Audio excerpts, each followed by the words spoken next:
The fire had already reached the second barn when Elena Brooks pulled herself off the ground and realized nobody was coming to help her. Smoke rolled across the training field in thick gray waves, and somewhere behind that smoke she could hear laughter. Real laughter, sharp and cruel, coming from the pack of young alphas who had knocked her down only a moment before, and then walked away, as if she were nothing more than a piece of furniture that had fallen over. She pressed her palm against the dirt and pushed herself up, ignoring the sting in her knees. Her arms shook. They always shook. Everyone in Ashcombe Pack knew that Elena Brooks was the weakest Omega ever born into a ranking family, and today, on the morning of the presentation trials, the whole pack had gathered to watch her prove it one more time. "Get up, Elena," muttered Grace Bennett, crouching beside her and pulling her sleeve. Grace was the only friend Elena had left, a beta girl with quick hands and a quicker tongue, who had spent half her life defending Elena from words instead of fists. "Don't give them the satisfaction of seeing you stay down." Elena got up. She always got up. That was the one thing nobody could take from her, no matter how many times they knocked her over during training. No matter how many times her own sister rolled her eyes when Elena's name was called at pack meetings. "Weak Omega," someone called out from the crowd, not even bothering to lower their voice. "Somebody give her a blanket so she doesn't catch a cold from the breeze." More laughter. Elena kept her eyes forward and did not let her face show anything. She had learned that trick years ago. If you let them see the sting, they multiplied it. If you gave them nothing, sometimes, just sometimes, they got bored and moved on to somebody else. Today they did not move on. Today was the day the entire Ashcombe Pack lined up along the practice field to watch the presentation trials, the yearly test that decided which unclaimed Omegas would be considered worthy enough to stand before visiting alphas from other territories. It was supposed to be an honor. For Elena, it had always been a punishment dressed up as tradition. She took her place at the end of the line, exactly where she was always placed, because nobody wanted to stand near her in case her bad luck rubbed off. Her twin sister Claire stood near the front with her chin lifted, soaking in the attention the way she always did.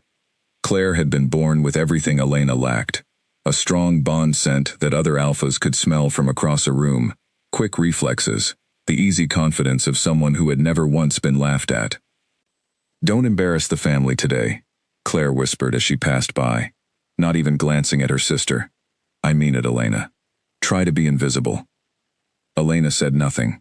Being invisible was something she had practiced for 18 years, and yet somehow, it never seemed to work. People who wanted to laugh at someone always managed to find them, no matter how quiet that person tried to be. The trial began with speed tests, and Elena finished last, as expected.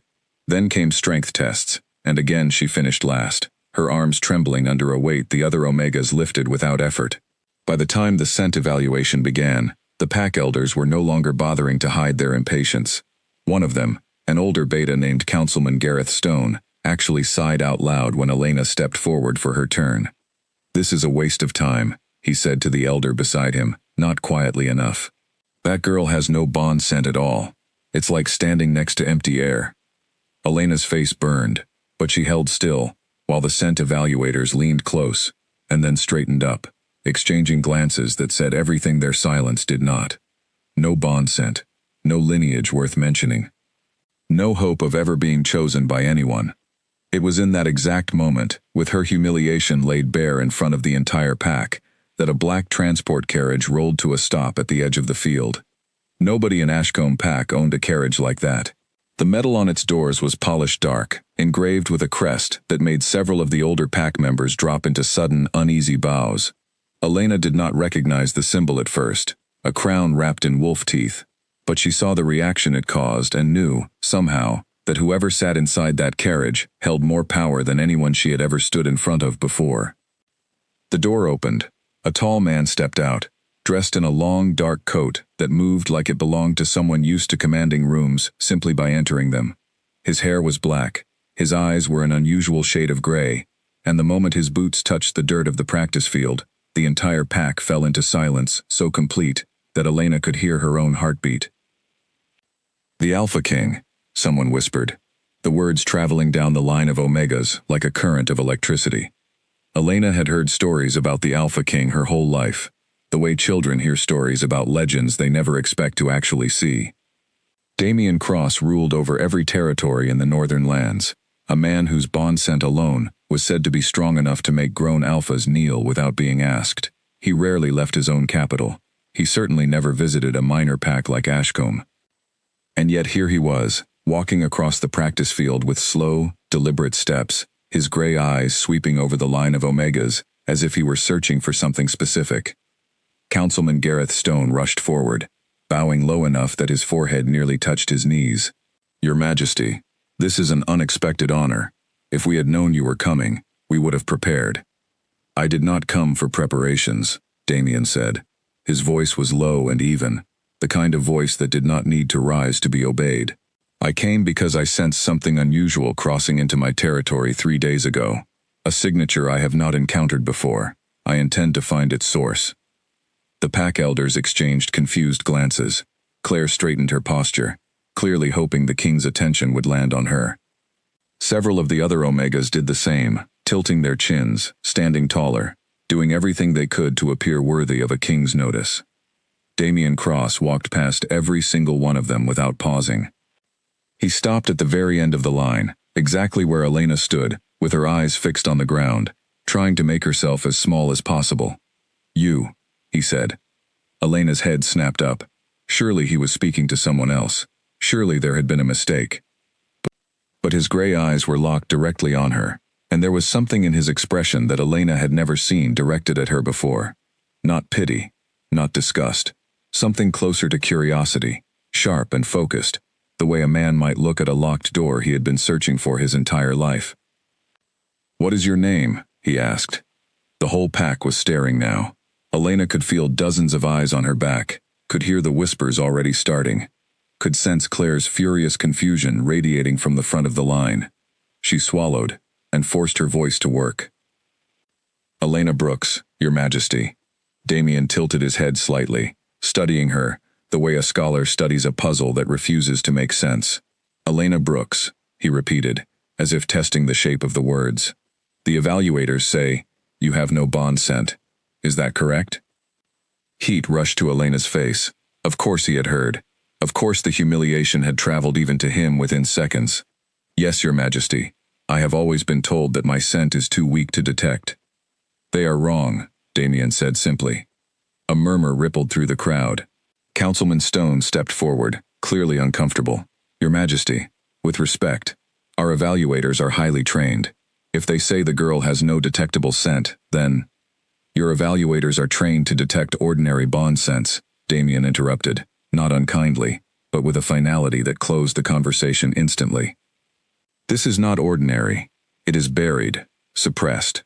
I have felt something like it only once before, in an old record from before my grandfather's time, and I intend to understand why it exists in a girl your pack has apparently decided is worthless." Elena's heart pounded so hard she was certain everyone around her could hear it. She did not understand what he meant. She had never felt anything unusual inside herself, nothing but the same tired ache of being the disappointment everyone expected her to be. "I would like you to come with me," Damian said, and though his tone remained calm, everyone standing on that field understood it was not a request. Claire's mouth fell open. Somewhere behind her, Elena heard her mother's sharp intake of breath. Grace, standing near the middle of the line, looked as stunned as everyone else, though there was something else in her expression too, something that looked almost like hope. "Your Majesty," Councilman Stone tried again, his voice climbing with barely concealed panic. "Surely there are more suitable candidates among our pack. Claire Brooks, for example, her twin sister, has an exceptional bond scent and is trained for the presentation trials her entire—" "I did not ask for suggestions," Damian said, and for the first time his voice carried an edge sharp enough to make the councilman step back immediately. "I asked for Elena Brooks." The silence that followed was the loudest thing Elena had ever experienced. She looked at her sister, whose face had gone pale, with something that was not quite anger, and not quite fear, but a strange mixture of both. She looked at her mother, who would not meet her eyes.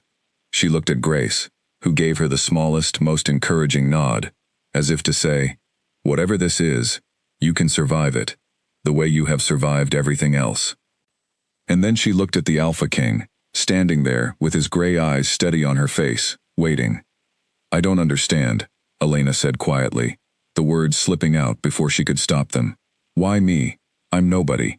I've never been anybody. Something shifted in Damien's expression, something that almost looked like sympathy, though it was gone as quickly as it appeared. That is precisely what I intend to find out, he said. Come with me, Elena Brooks. I promise you, by the time this ends, no one in this pack will ever call you nobody again. Elena's feet felt frozen to the ground.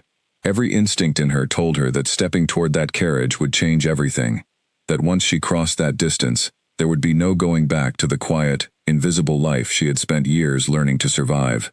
But there was something else too, something small and stubborn that had never fully died, despite years of being told it should. A flicker of hope, a question she had never dared to ask out loud. What if the elders were wrong about her? What if she was not actually as weak as everyone insisted? She took a step forward.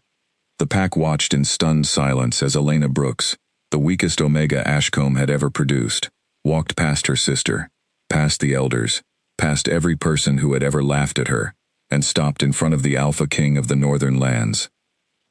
Up close, his presence was almost overwhelming, a quiet, coiled strength that seemed to fill the entire field around them.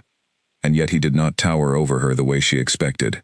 He simply looked at her, steady and patient, as though she were the only person standing on that field. Thank you, he said quietly, so quietly that only she could hear it, for trusting me, even though you have no reason to. Elena did not know how to answer that. She only knew that for the first time in her life, someone had looked at her and seen something worth searching for. Behind her, the carriage door stood open, waiting. She did not look back at her sister. She did not look back at the pack that had spent 18 years telling her exactly what she was worth. She stepped into the carriage beside the Alpha King, and as the door closed behind them, sealing out the murmurs and the whispers and the disbelief written across every face on that field, Elena Brooks understood, with a strange and trembling certainty, that her old life had just ended. She had no idea yet what was waiting for her. Instead, she only knew that whatever it was, it would not involve anyone laughing at her again. The carriage pulled away from Ashcombe Pack, leaving behind the smoke of the burning barn, the stunned silence of the crowd, and the girl everyone had once called weak. Elena pressed her hand against the cool glass of the window and watched her old world shrink into the distance, her heart pounding with a mixture of fear and something she had never let herself feel before. Something that felt, impossibly, like the beginning of hope. The palace of the Northern Lands rose out of the mountains like something carved by giants rather than built by human hands, and Elena had never seen anything like it in her life. Towers of pale stone stretched toward clouds that seemed to curl around them on purpose, and banners bearing the crowned wolf crest snapped in the wind above walls thick enough to stop an army. She had spent the entire carriage ride in silence, too overwhelmed to form questions, while Damien Cross sat across from her studying reports that seemed to require his full attention. It was only when the carriage rolled through the palace gates that he finally looked up and spoke again. "You will stay in the East Wing," he said. "My personal healer will examine you first. After that, I have questions I need answered, and I suspect you have questions of your own." Elena nodded, though her mind was still spinning too fast to land on any single thought. Everything about this place felt impossible, from the size of the entrance hall, to the number of guards who bowed as the king passed, to the strange, quiet certainty in his voice that made her believe, despite everything she had been told her whole life, that she actually mattered here. The healer, an older woman named Diane Whitmore, with sharp eyes and gentle hands, examined Elena in a private chamber lined with shelves of dried herbs and old leather books. She pressed her palm against Elena's wrist, closed her eyes, and went very still. "Remarkable," Diane murmured, more to herself than to Elena. "I have not felt a signature like this in decades." "What signature?" Elena asked. "Everyone always says I don't have one at all." Diane opened her eyes and studied her carefully. "Child, you have one of the strongest bond scents I have ever encountered. It is simply buried so deep beneath layers of suppression that ordinary evaluators cannot detect it. Someone did this to you, and did it well. I would guess it happened when you were very young, before you could even understand what was being taken from you." Elena's breath caught. Suppressed? By who? Why would anyone do that? "That," Diane said quietly, "is a question for the king, not for me. When Elena was brought before Damien later that evening, in a private study lined with maps and old records, she repeated the healer's words exactly, watching his expression carefully for any reaction. He did not look surprised. He looked, if anything, like a man whose suspicions had just been confirmed. There are old bloodlines, Damien explained, standing near a tall window that overlooked the mountains. Families whose bond scent was once so powerful, it could destabilize entire territories if left unchecked. Centuries ago, some of those bloodlines were deliberately suppressed, hidden, scattered among smaller packs so their descendants would never realize what they carried. It was considered a kindness, at the time, a way to keep certain children safe from those who might exploit them. "You think I'm descended from one of those bloodlines," Elena said slowly. "I think it is very likely," Damien said. "And I think whoever suppressed your scent, all those years ago, did not do so out of cruelty, but out of protection. Someone was trying to hide you, Elena. The question is from what, or from whom?" Elena sat with that thought for a long moment, memories rushing back unbidden. Her mother's strange insistence, years ago, that Elena never wander far from the pack borders. The way certain elders had always watched her a little too closely during her childhood, before losing interest once it became clear she would never test as anything special. She had always assumed it was simple disappointment. Now she wondered if it had been something else entirely. "If someone hid me," she said quietly, "what happens now that you've found me?" Damien turned from the window, his gray eyes steady on hers. "Now I intend to make certain nothing happens to you that you do not choose for yourself. You will stay here, under my protection, while we determine the truth of your lineage. No one will laugh at you here, Elena Brooks. No one will call you weak." There was something in the way he said it, a quiet conviction that made Elena's chest ache with an unfamiliar warmth. For 18 years she had been told exactly what she was worth, by people who had never once looked closely enough to actually see her. This man, this king who ruled over more territory than she could imagine, had looked at her for less than a minute on that practice field, and seen something worth protecting.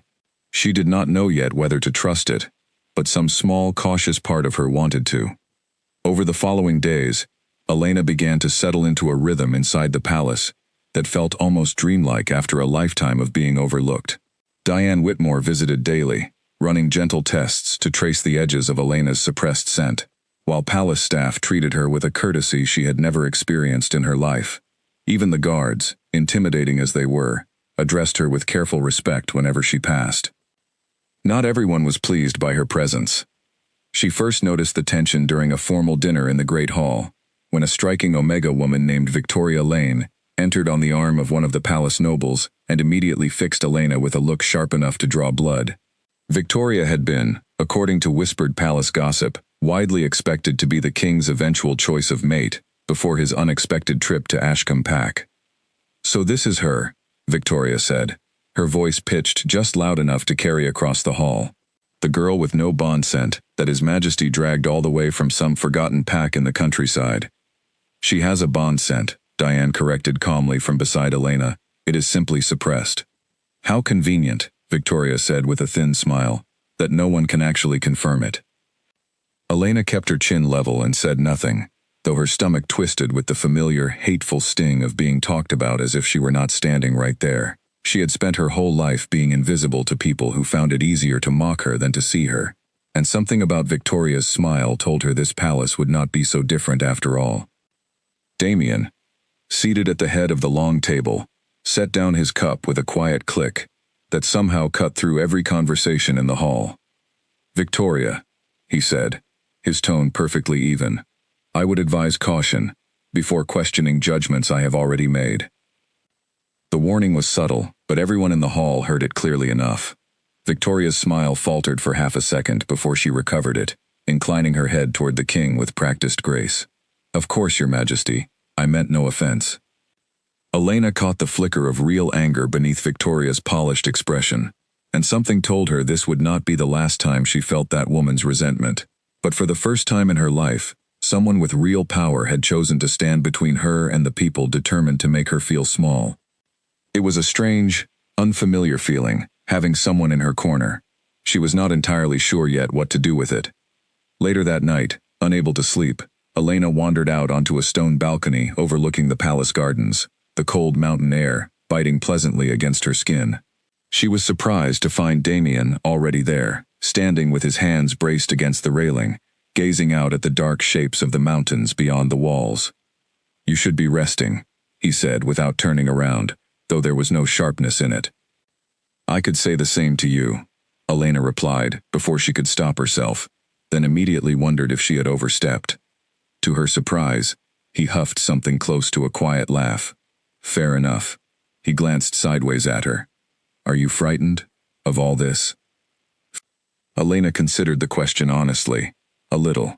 Everything is so different from what I know. But mostly, I keep waiting to wake up and find out this was all some strange dream, and I'm back at Ashcombe, being told I'm not enough." Something in his gray eyes softened. "You are not dreaming, Elena. And whatever they told you at Ashcombe, they were wrong. I have led this territory for a long time. I have met alphas whose scent could level a room, and omegas whose bloodlines are recorded in every history book in this palace. And I promise you, none of them carried themselves the way you did on that field today. You stood back up every single time they knocked you down. That is not weakness. That is something far rarer." Elena did not know what to say to that. She stared out at the dark mountains instead, feeling the warmth of his words settle somewhere deep inside her chest, somewhere that had been cold and empty for a very long time. "Thank you," she finally managed, "for seeing something I couldn't see in myself." Damien turned to face her fully then, his expression unreadable in the moonlight. "Give it time," he said quietly. "I suspect you are going to surprise a great many people, Elena Brooks. Myself included." Neither of them spoke again for a long while, standing together on that quiet balcony, while the mountain wind moved between them, carrying with it the first fragile thread of something Elena had never expected to find in a palace full of strangers. Something that felt, terrifyingly and wonderfully, like the beginning of belonging. 3 weeks passed inside the palace walls, and with each one, Elena felt herself changing in ways she could not quite name. Diane Whitmore continued her careful tests, tracing the edges of the suppressed bond scent buried somewhere deep inside her, while Damien pulled old records from the palace archives, searching for any mention of a bloodline that matched what the healer had described. It was during one of these long afternoons in the archive room, surrounded by towers of leather-bound books and yellowed scrolls, that they finally found something. "Here," Damien said, sliding a heavy volume across the table toward her. His finger rested beneath a faded illustration of a wolf crest Elena had never seen before, a crescent moon wrapped around a single star. "This is the Thornwood bloodline. According to this record, they were considered one of the most powerful Omega lines in the Northern Territories, until the family was scattered nearly 200 years ago." Elena leaned closer, studying the old script. "Scattered? Why?"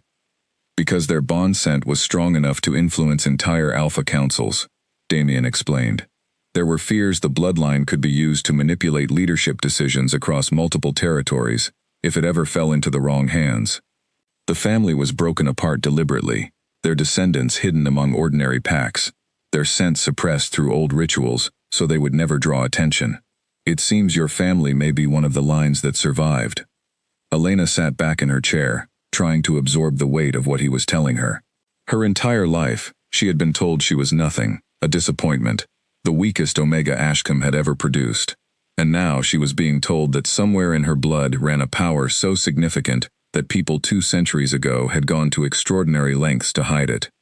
"Why didn't anyone tell me?" she asked quietly. "My mother, the elders, someone must have known." "Someone likely did," Damien said, his voice gentler now. "Whoever suppressed your scent when you were a child would have needed to know exactly what they were suppressing. I suspect your mother knew far more than she ever let you believe." Elena thought of her mother's strange watchfulness throughout her childhood, the careful way she had always steered Elena away from anyone who showed too much interest in her, the flicker of something unreadable in her eyes whenever Elena's weakness was mentioned at pack gatherings. She had always assumed it was shame. Now she wondered if it had been fear instead, a mother trying desperately to protect a daughter from a danger Elena had never known existed. News of the discovery did not stay contained within the archive room for long.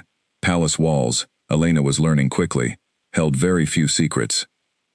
Within days, whispers of the Thornwood bloodline had spread through every corridor and dining hall, and the way people looked at her began to shift, in ways that unsettled her almost as much as the old mockery once had. Guards who had barely acknowledged her now bowed their heads as she passed. Nobles who had ignored her during dinners suddenly wanted her opinion on trivial matters, their smiles a little too eager, their compliments a little too polished. Elena found the sudden reversal almost harder to navigate than the ridicule had been. At least ridicule had been honest. Victoria Lane's reaction was the only one that remained consistently, coldly clear. Elena encountered her one afternoon in the palace gardens, seated on a stone bench beneath a flowering tree, flanked by two other Omega women who fell silent the moment Elena approached. "The Thornwood heir," Victoria said, her smile as sharp as ever. "How fortunate for you, discovering such a convenient bloodline right after the king happened to notice you." "I didn't ask to discover anything," Elena said evenly, refusing to let the barb land the way it was meant to. "I didn't even know it existed until 3 weeks ago." "Of course not," Victoria said, though her tone suggested otherwise.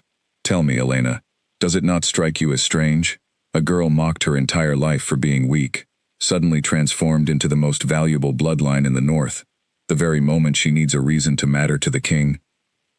The words stung more than Elena wanted to admit, not because she believed them, but because some small, familiar part of her, the part that had absorbed 18 years of ridicule, whispered that maybe Victoria had a point, maybe none of this was real. Maybe she was still, somewhere underneath it all, exactly as unremarkable as everyone at Ashcombe had always insisted. She pushed the thought away as firmly as she could, and met Victoria's gaze directly. "I never asked to matter to anyone," Elena said. "I only wanted to be treated fairly. If that bothers you, I'm sorry, but it isn't something I'm willing to apologize for." Something flickered across Victoria's face, surprise perhaps, at the steadiness in Elena's voice.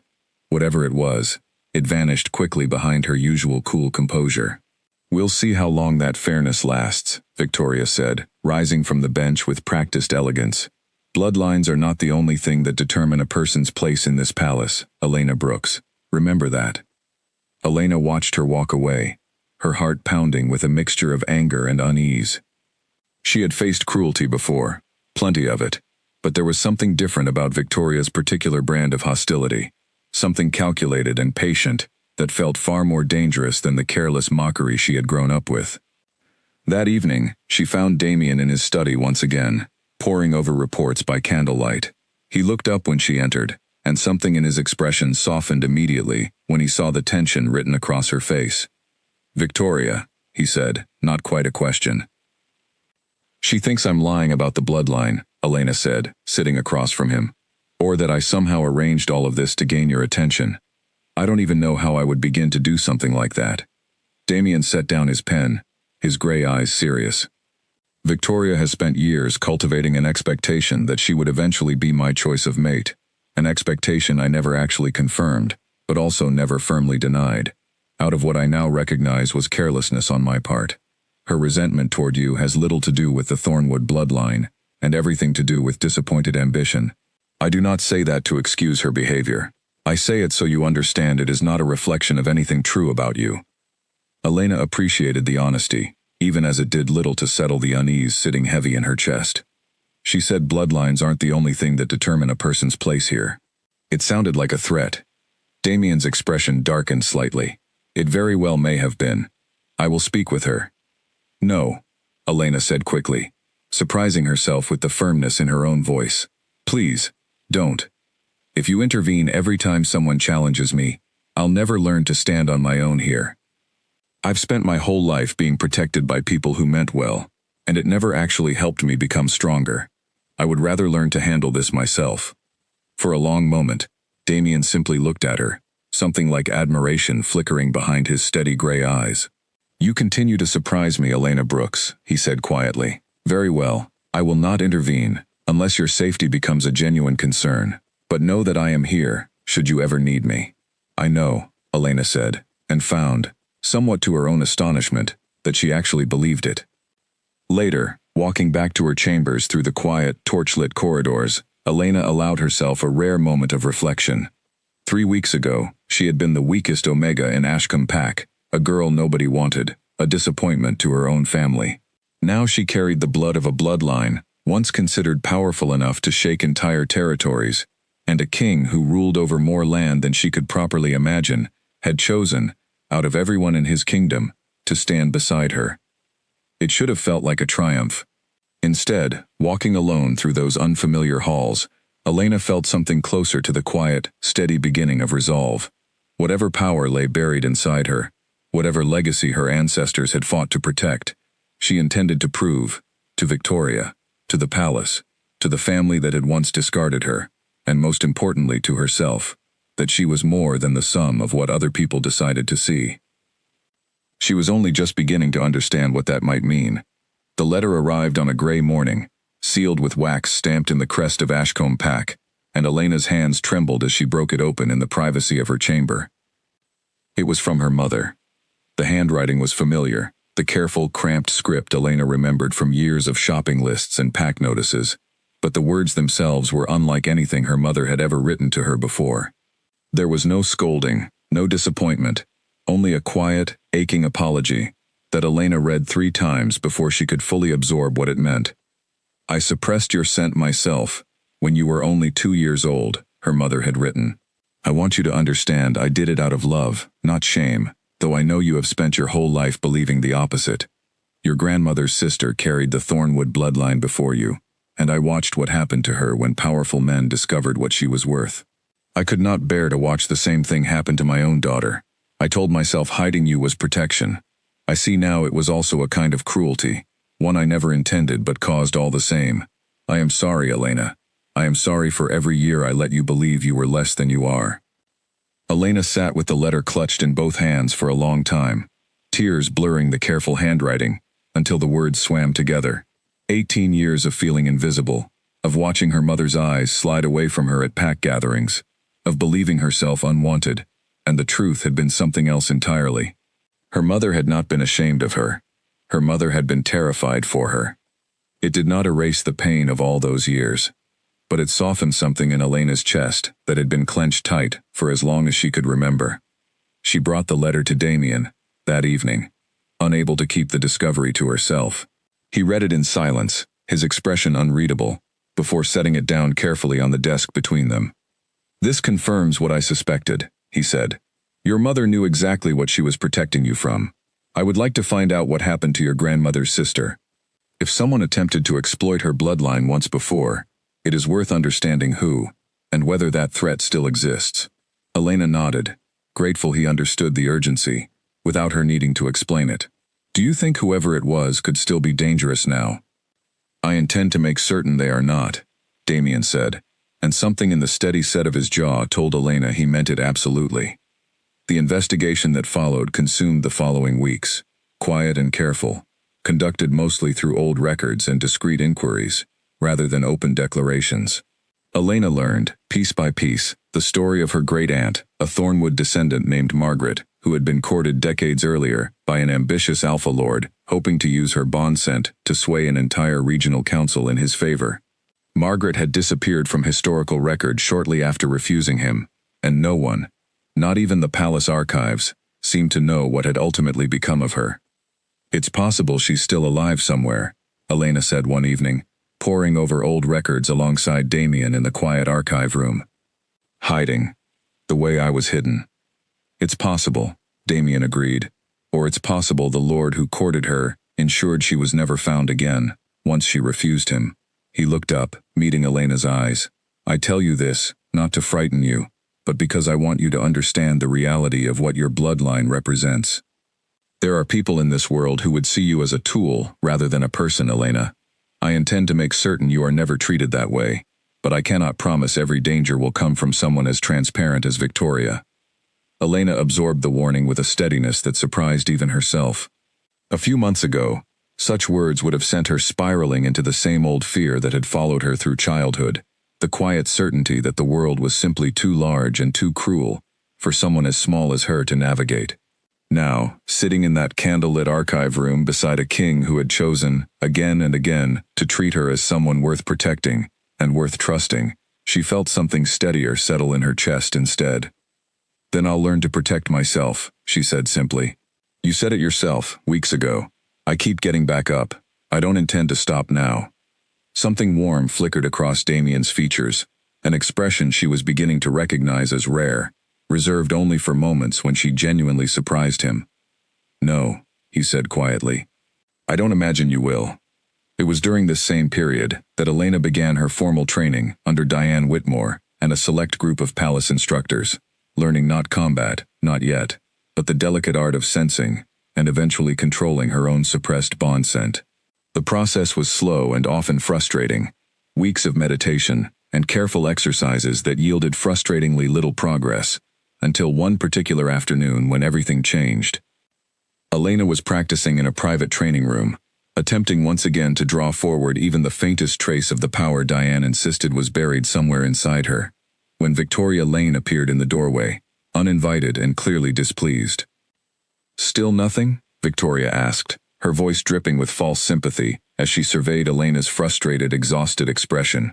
"Perhaps the Thornwood bloodline skipped you after all. Wouldn't that be an embarrassment, after all this fuss?"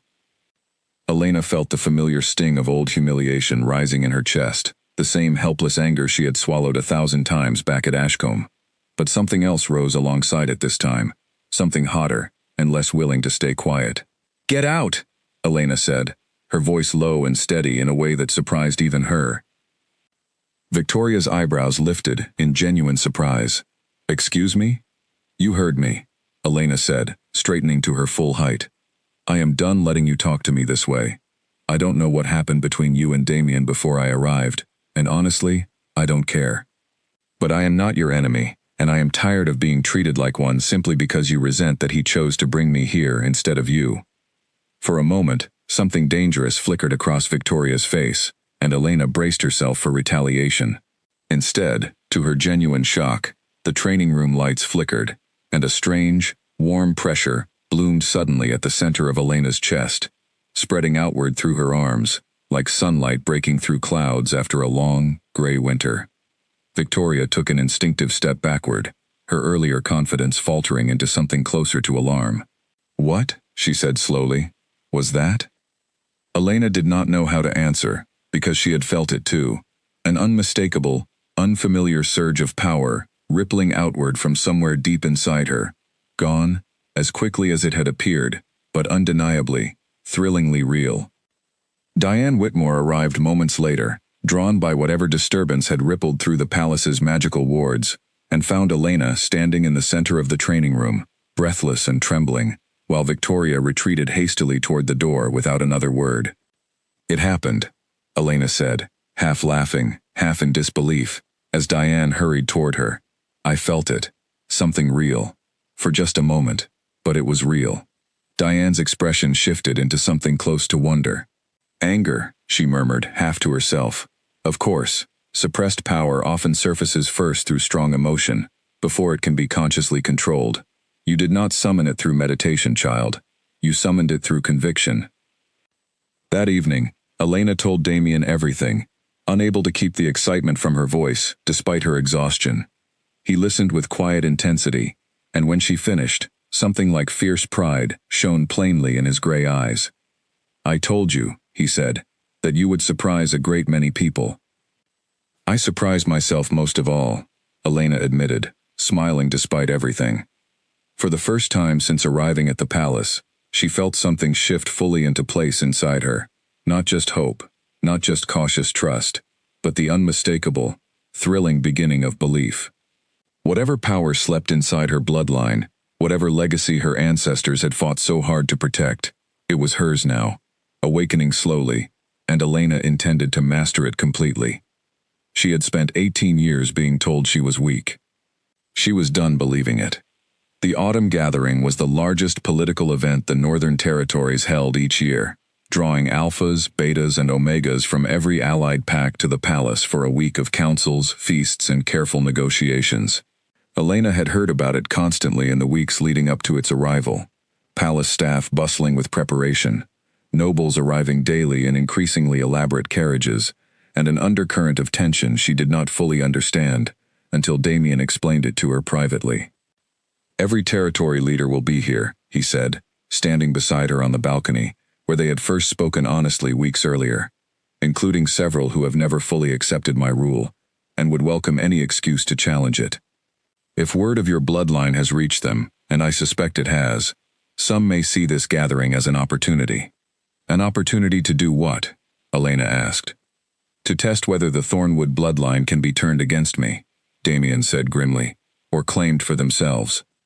Elena's stomach tightened, but she refused to let the fear show on her face, the way it once would have. Then I'll be ready. Damien studied her for a long moment, something complicated moving behind his gray eyes. There is something else, he said slowly. Something I should have said to you before now, and I find myself hesitant, which is not something I am accustomed to. Elena's heart began to pound for an entirely different reason. What is it? During the gathering, Damien said, there is a tradition.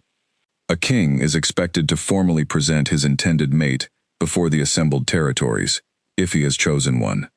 I have not done so in the 3 years since I claimed the throne, despite considerable pressure to do exactly that. He paused, his gaze steady on hers. I intend to do so this year. Elena's breath caught. You mean? I mean you, Elena, Damien said quietly. If you are willing, I would not ask this of you as a political convenience. I am asking because in the month since I brought you here, I have come to care for you in a way I did not expect and cannot fully explain through logic alone. But I understand this is an enormous request, and I will accept whatever answer you give me. Elena stood frozen for a long moment, the weight of the question settling over her like the first snowfall of winter, cold and clarifying all at once.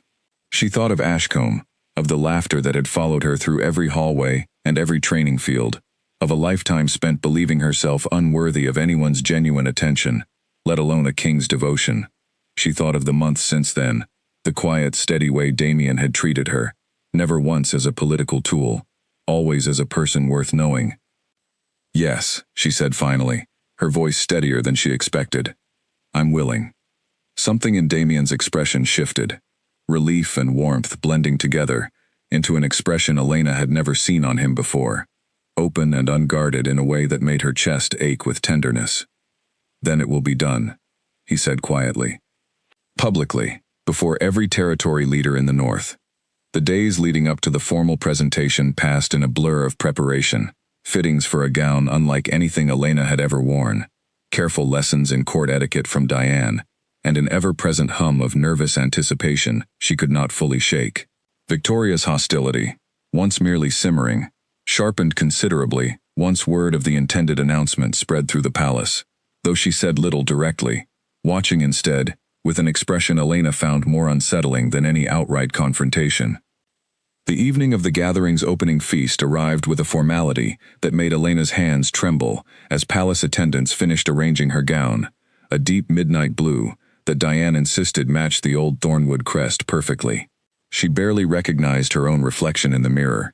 The girl who had once been mocked as the weakest Omega in Ashcombe transformed into someone who, for the first time in her life, looked as though she genuinely belonged somewhere. The great hall was packed with more people than Elena had ever seen gathered in one place, territory leaders and their retinues, seated at long tables beneath banners, representing packs from across the entire northern region. She felt every eye turn toward her as she entered on Damien's arm, whispers rippling outward like ripples across still water. Damien rose before the assembled crowd once the feast reached its natural pause, his voice carrying easily across the silent hall. Territory leaders, he began, allies, and honored guests. For 3 years, I have ruled this kingdom without naming an intended mate, despite considerable counsel urging me otherwise. Tonight, I intend to correct that. He turned to Elena, and something in the great hall seemed to hold its breath along with her. This is Elena Brooks, Damien continued, descendant of the Thornwood bloodline, and the woman I have chosen to stand beside me as my mate and future queen. The silence that followed lasted only a heartbeat before it broke into a storm of reactions, some territory leaders rising to offer immediate approval, others exchanging clearly skeptical glances, murmurs of the Thornwood name rippling through the hall like wildfire. Elena stood as steadily as she could manage, grateful for the countless hours Diane had spent teaching her to hold her composure under exactly this kind of scrutiny. It was in the midst of this reaction that Councilman Gareth Stone, the very man who had dismissed Elena so thoroughly at Ashcombe months earlier, rose from a seat near the far end of the hall, his expression carefully arranged into something between concern and outrage. Your Majesty, he called out, his voice cutting through the murmurs. With respect, this decision affects far more than personal preference. The Thornwood bloodline was scattered 2 centuries ago, precisely because of the instability it could cause among allied territories. Elevating an untested descendant to the position of queen, one who by her own pack's evaluation showed no signs of that bloodline until recently, risks reopening old wounds many of us hoped had healed. A murmur of agreement rippled through several tables, and Elena felt her pulse quicken with something that was not quite fear, but close to it. She had not expected the challenge to come so quickly, or so publicly. Before Damien could respond, Elena stepped forward, surprising herself as much as anyone else in the hall. "May I speak?" she asked, addressing the councilman directly rather than waiting for Damien to answer on her behalf. A ripple of surprise moved through the crowd at an Omega speaking so boldly before an assembled council, but Damien, after a brief pause, inclined his head in permission, something like pride flickering behind his careful expression. "Councilman Stone," Elena said, her voice carrying clearer and steadier than she believed herself capable of.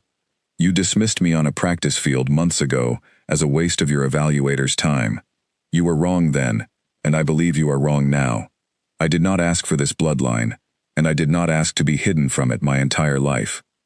But I have spent every day since discovering the truth, learning to understand and control what I carry, not for power, and not for status, but because I refuse to be defined any longer by other people's assumptions about my worth." She turned slightly, addressing the wider hall now, her heartbeat steady, despite the enormity of the moment. "I understand your fears about instability. I share them. But I would ask every leader in this hall to judge me, not by the bloodline I was born into, nor by the reputation I carried at Ashcombe Pack, but by what I choose to do with the power I have been given, starting today." The hall remained silent for a long moment, and Elena held her breath, uncertain whether her words had landed the way she hoped. Then, slowly, one territory leader near the front began to applaud, followed gradually by others, until a wave of genuine approval swept through the great hall, drowning out whatever protest Councilman Stone might have intended to voice further. Damien reached for her hand, his grip warm and steady, his gray eyes shining with open admiration, as he faced the assembled crowd once more. "You have heard her," he said simply. "I could not have said it better myself." Later that night, standing together on the same balcony where everything between them had truly begun, Elena allowed herself to finally exhale the tension she had carried all evening. "You didn't need me to defend you back there," she admitted. "You could have handled Councilman Stone yourself." "I could have," Damien agreed, "but it would have meant far less coming from me than it did coming from you." He turned to face her fully, tucking a loose strand of hair behind her ear, with unexpected gentleness. "You stood in front of the most powerful leaders in the North tonight, and made them listen, Elena. The girl they mocked at Ashcombe no longer exists. Only you remain, exactly as you are, and it is more than enough." Elena felt tears prick unexpectedly at her eyes, not from sadness, but from the overwhelming weight of finally, truly being seen. "Thank you," she whispered, "for believing in me before I ever believed in myself."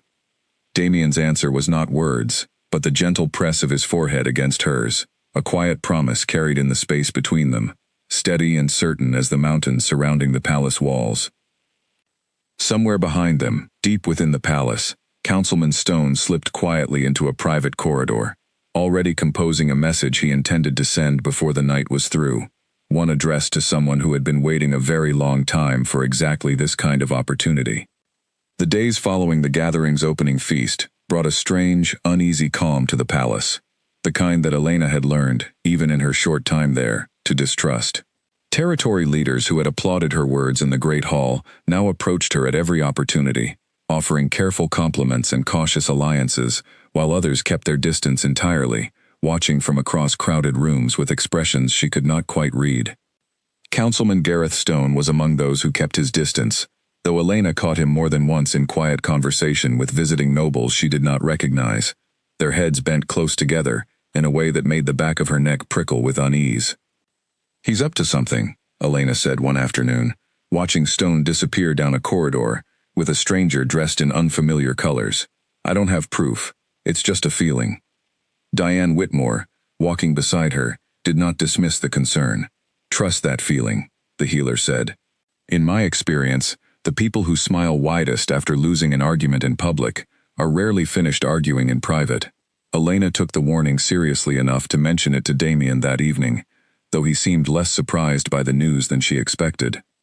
"Stone has never fully accepted my rule," Damien admitted, pacing slowly across his study, while Elena watched from a chair near the fireplace. "He supported my late uncle's claim to the throne years ago, before I took it instead. I have long suspected he maintains contact with territories that would prefer someone more easily influenced, sitting where I sit now." "Then why does he still hold a seat on your council?" Elena asked. "Because removing him without proof would only confirm his allies' suspicions, that I fear challenge," Damien said grimly. "I need evidence, Elena, something undeniable. Until then, all I can do is watch and wait." It was 2 nights later, during the gathering's formal ceremonial feast, the largest and most important event of the entire week, that the waiting finally ended.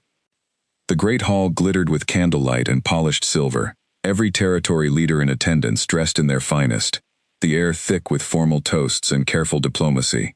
Elena sat beside Damien at the head table, growing more comfortable with each passing hour in the weight of her new position, when a sudden commotion near the hall's main entrance drew every eye in the room. Guards escorted in a disheveled, wild-eyed man Elena did not recognize, his clothes torn and his hands bound, struggling weakly against their grip as they marched him toward the center of the hall. "Your Majesty," the lead guard announced, bowing quickly before the king, "we caught this man attempting to breach the Eastern Archive vault. He was searching for something specific among the old Thornwood records." A ripple of unease moved through the assembled leaders. Damien rose slowly from his seat, his expression darkening. "Who sent you?" he demanded, his voice carrying easily across the suddenly silent hall. The prisoner's eyes darted wildly around the room before landing, unmistakably, on Councilman Stone, seated near the far end of the hall, with an expression that had gone carefully, deliberately blank. "I was paid," the man stammered, "to find proof of the Thornwood suppression rituals. Proof that could be used to challenge the legitimacy of the girl's claim.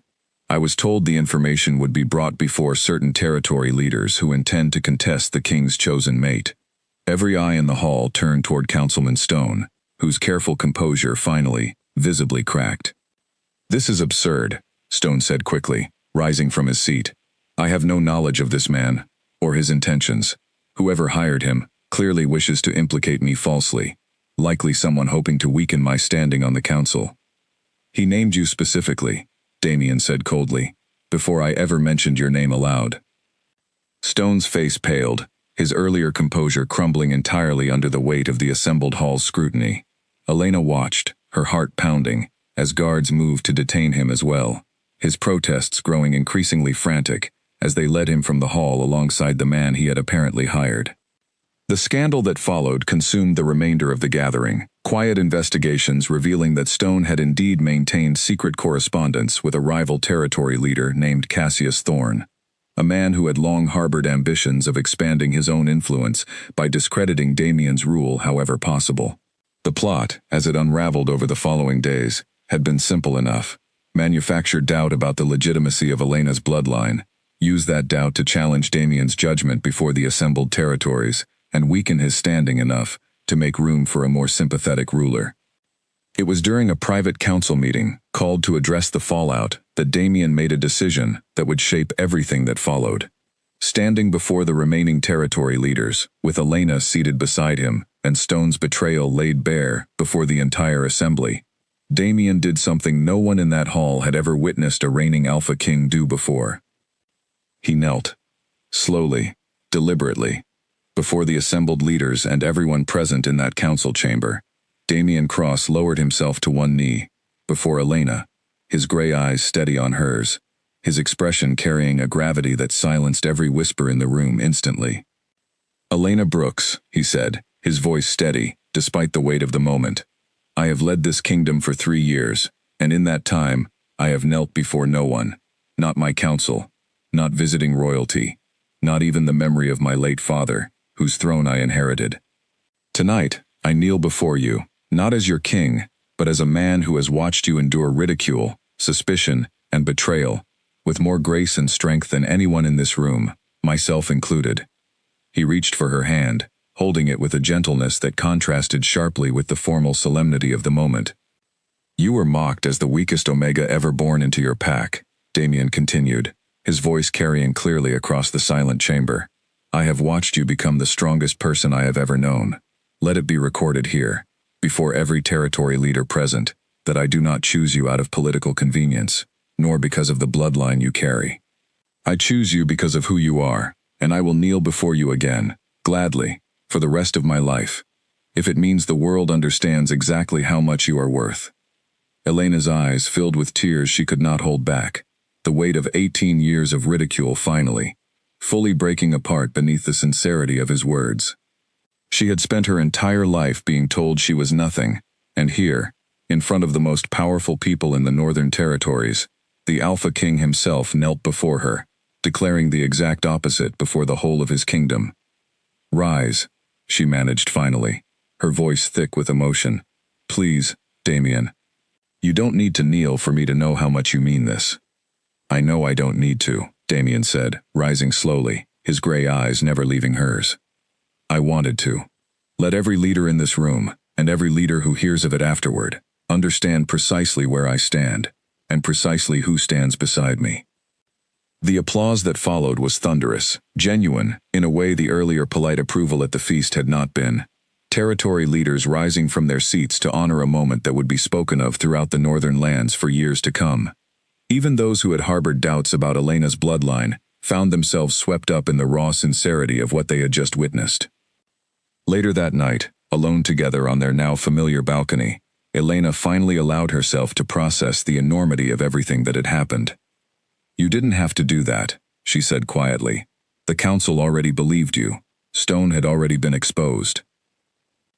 "I didn't do it for the council," Damien said, pulling her gently against him, his arms warm and steady around her shoulders. "I did it for you, Elena. For every year you spent believing yourself unworthy of anyone's respect. I wanted the whole kingdom to see, unmistakably, exactly how wrong they all were."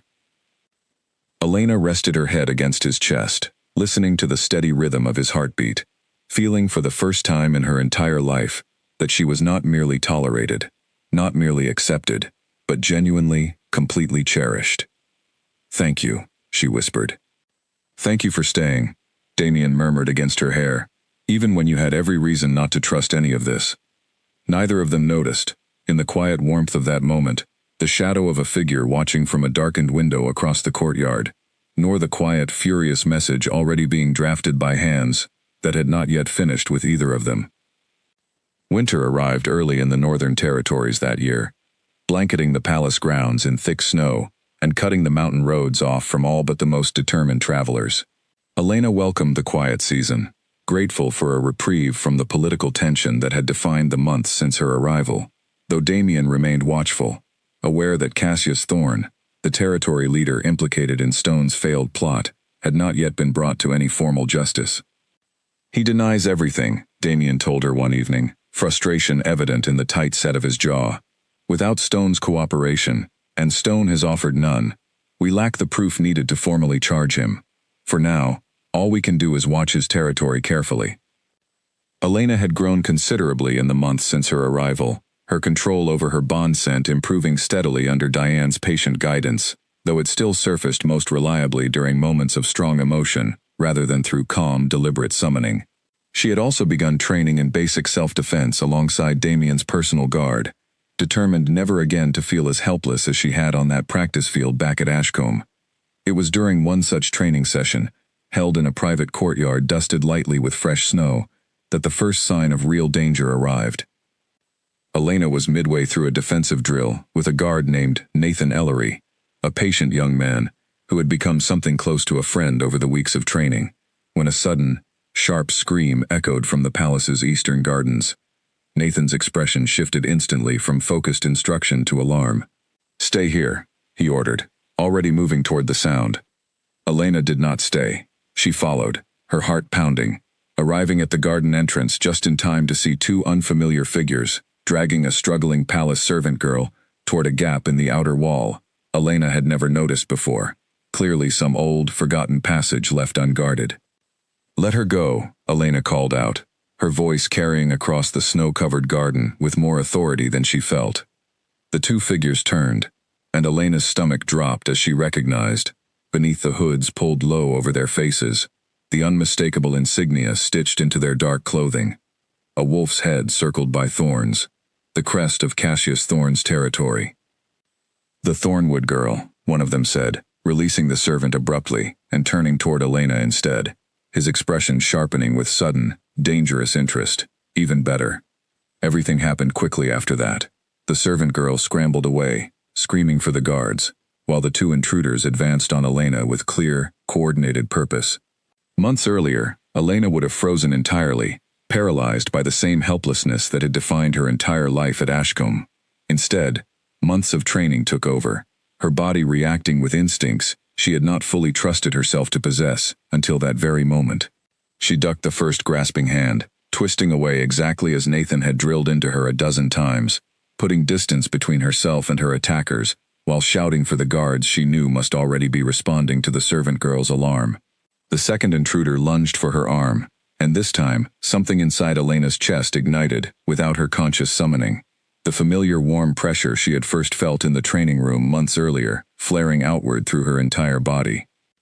The intruder released her with a startled cry, staggering backward as though struck by something far more forceful than her small frame should have been capable of delivering. Elena stared down at her own trembling hands, astonished and breathless, the air around her fingertips shimmering faintly with something that looked almost like heat rising off summer stone. "Stand down," came Damien's voice, cutting sharply across the garden as he arrived with a full contingent of palace guards, his expression carrying a fury Elena had never seen on him before. Now. The remaining intruder, recognizing the impossible odds now stacked against him, turned and fled toward the gap in the wall, only to be tackled by Nathan before he could escape entirely. The first intruder, still recovering from whatever force Elena had unleashed, was secured moments later by the arriving guards. Damien crossed the garden in quick strides, reaching Elena and pulling her into his arms with a desperate urgency that told her exactly how frightened he had genuinely been. "Are you hurt?" he asked, his hands moving carefully over her shoulders and arms, as though checking for injuries himself.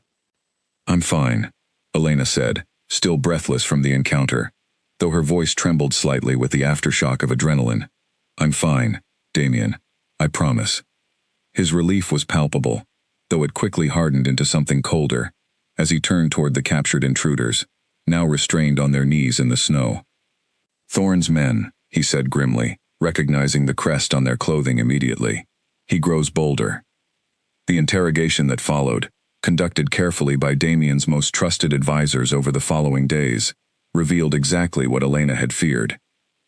Cassius Thorn, having failed to discredit her bloodline through Stone's political maneuvering, had grown impatient enough to attempt something far more direct, capturing Elena outright, intending to use her suppressed and now partially awakened bloodline as leverage against Damien's rule, or worse, to claim her power for his own territory's benefit. "This changes everything," Damien said, pacing his study late that night, while Elena sat curled in a chair near the fire, still shaken from the day's events. "Thorn has moved from political scheming to open aggression. I cannot simply watch his territory any longer. I need to act, decisively, before he attempts something even more dangerous." "What does that mean?" Elena asked. "It means I intend to bring formal charges before the full territorial council," Damien said. "With today's captured men as witnesses, alongside whatever evidence we can compile connecting Thorn to Stone's earlier plot, I believe we finally have enough to force a confrontation on our terms, rather than waiting for him to strike again." Elena felt a familiar knot of fear tighten in her chest, though it was tempered now by something steadier than the helplessness she once would have felt. "I want to be there," she said, "when you confront him. I'm not asking permission, Damien. I'm telling you, I refuse to hide in this palace while you fight a battle that exists because of me." Damien studied her for a long moment, something complicated moving behind his gray eyes, worry and pride intertwined so completely Elena could not separate one from the other. "You continue to challenge every instinct I have to protect you," he said finally, a note of reluctant admiration coloring his voice. "Good," Elena said simply. "I spent my whole life being protected by people who never actually let me become strong enough to protect myself. I won't make that mistake again, not even with you. Damien crossed the room and knelt beside her chair, taking both her hands in his.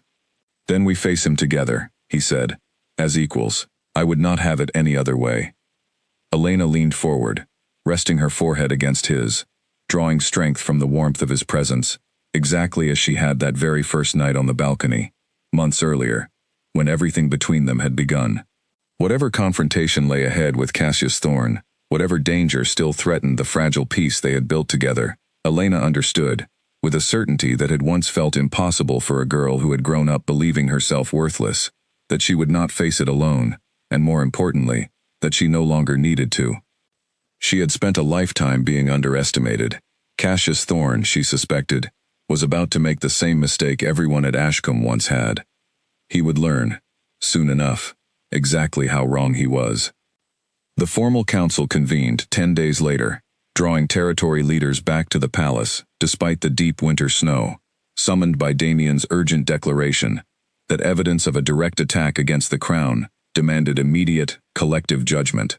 Elena stood beside him as the great hall filled once more, though the atmosphere this time carried none of the celebratory warmth of the earlier gathering.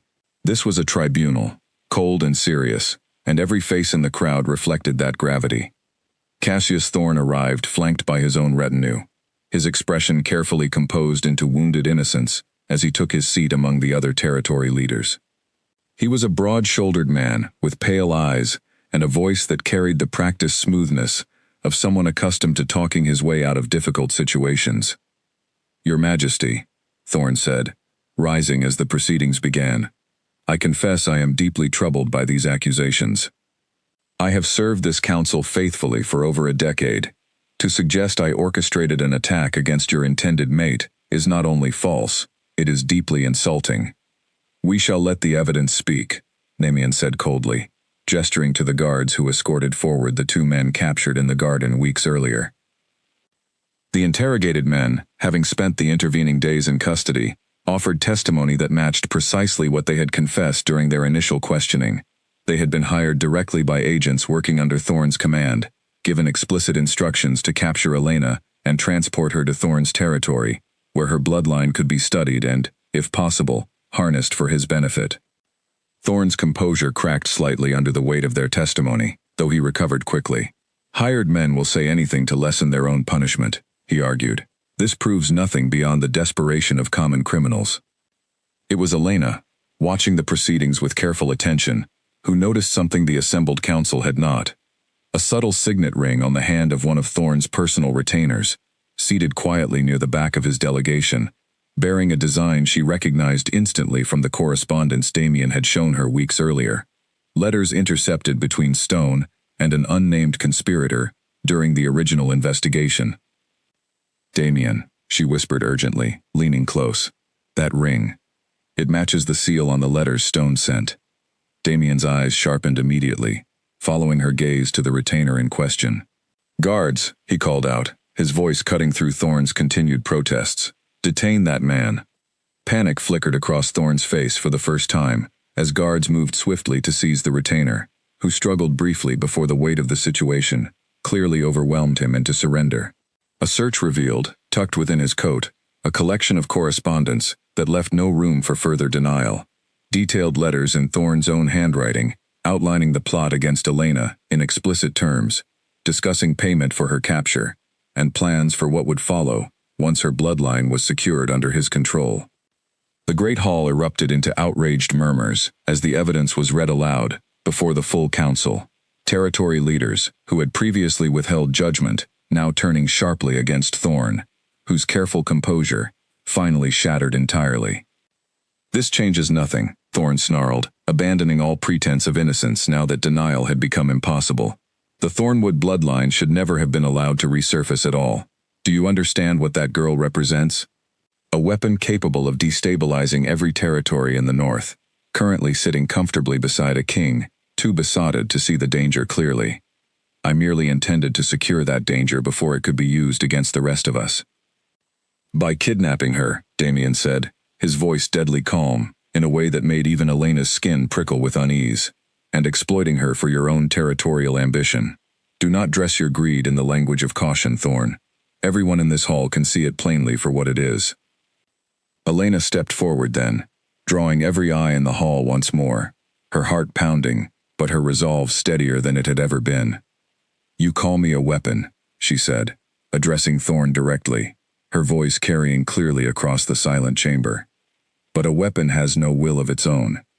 I am not a tool for anyone to wield, not for the king beside me, and certainly not for a man who tried to have me dragged from a garden like property to be claimed." She turned to face the assembled council, drawing strength from the steady presence of Damien beside her. "I did not choose this bloodline. I did not choose to be hidden from it, nor to have it forced back into the light the way it was. But I have chosen, every single day since, how I respond to what I carry. I choose to protect the people around me, not to threaten them. I choose loyalty to the man who saw worth in me when my own pack saw none, not because he commands power over me, but because he has never once tried to claim it." Her words settled over the hall like a quiet, undeniable verdict, and Elena watched as even skeptical faces among the territory leaders softened into something closer to respect.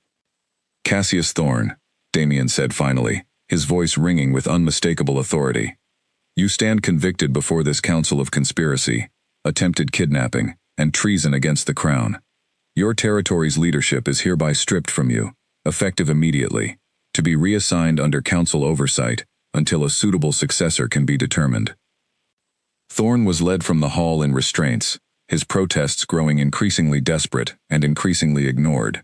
While the assembled council rose in a wave of formal acknowledgement, the tribunal, concluding with a decisiveness that left no room for lingering doubt about where power and justice truly rested within the Northern Territories. That night, exhausted but finally, fully at peace for the first time since the garden attack weeks earlier, Elena sat beside Damien in the quiet warmth of his study, the weight of the day's proceedings settling slowly into something closer to relief. "It's over," she said softly, more a question than a statement. "This particular threat, yes," Damien said, pulling her gently against his side. "There will always be others who see power as something to be seized rather than earned, Elena. But you handled yourself today with more grace and strength than most rulers twice your age. I do not say that lightly." Elena rested her head against his shoulder, allowing herself, finally, to feel the full weight of everything she had survived since that first humiliating morning on the Ashcombe practice field. "I keep thinking about what Thorn said," she admitted quietly, "about the bloodline being dangerous. Do you think he was entirely wrong?" Damien considered the question seriously before answering. "Power is only as dangerous as the person who wields it," he said. "Thorn saw your bloodline as a danger because he could only imagine using it selfishly. You have shown, again and again, that you intend to use whatever strength you carry in service of protecting others, not controlling them. That is not danger, Elena. That is exactly the kind of strength this kingdom needs." Elena closed her eyes, letting his words settle into the same quiet place inside her chest, where months of doubt and fear had once lived, replaced slowly but surely by something far steadier. She thought of the girl who had stood at the end of that practice field, mocked and dismissed by everyone who was supposed to love her, and felt, for the first time, genuinely grateful for every painful step that had led her to this moment instead.